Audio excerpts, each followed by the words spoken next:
Hello po, no? So magbabasa ulit tayo ng mga chat ng mga teacher natin. Ito naman, seemingly sentiment. So babasahin natin. Susubukan ko magbigay dito ng thoughts and opinion, ano? Sir Bong, itatanong ko lang po sana kung nasa tamang posisyon po ba ang master teachers. Kasi raters po namin sila. Tama. Sa elementary kasi yung mga rater, no? Sa CO classroom observation with COT ay mga master teacher. Sa secondary, dati head teacher lang pero ngayon kasama na pwede na yung mga master teacher as raters ng secondary. And of course, your principal. Ang tanong niya, pwede po bang mag-issue ng memo ang mga master teacher?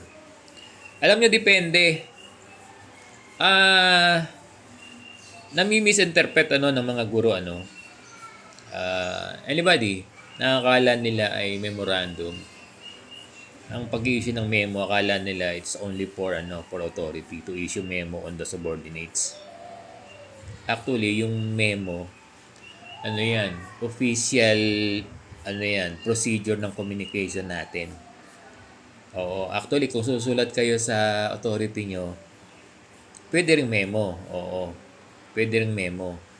Kaya lang, ang sinasabi mo rito yung memorandum na na nagbibigay ng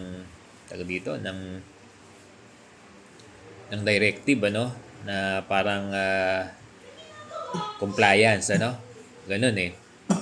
Hindi naman to memo to inform ito parang memo to comply. Oo. Pagka parang pinapagalitan tingnan muna natin. Pero yung sinasabi mo, pwede bang mag-issue? Actually, ikaw din, teachers din, pwede rin mag-issue. Depende nga kasi ang memo kasi is communication naman yan. Oo, yan ang interpretation yan. Kaya lang, hindi naman ginagamit yan ng mga subordinate, Oo, yung minsan din naman natin nilalagay ng memo 2 eh.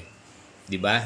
Oo, ordinary letter kapag galing sa mga guro, di ba, sumusulat tayo. We do not use the memo term na nakalagay doon memo, Oo. Yung mga department head kung ginagawa nila memo, pwede rin naman. Oo, walang doon, walang mali doon. Oo, kasi anybody can use the memo procedure ng type ng communication, Kaya lang normally ang gumagamit lang ng memo 2 ay mga sa atin ay mga principal, hindi ba? Principal. Now ganito. Kaya lang depende sa niya dun sa content ng kanyang memo nung master teacher. Pero pwede siyang gumawa, pero depende, tingnan natin Pwede po ba siyang gumamit ng memo tungkol sa tardiness, attendance ng guro? Oo.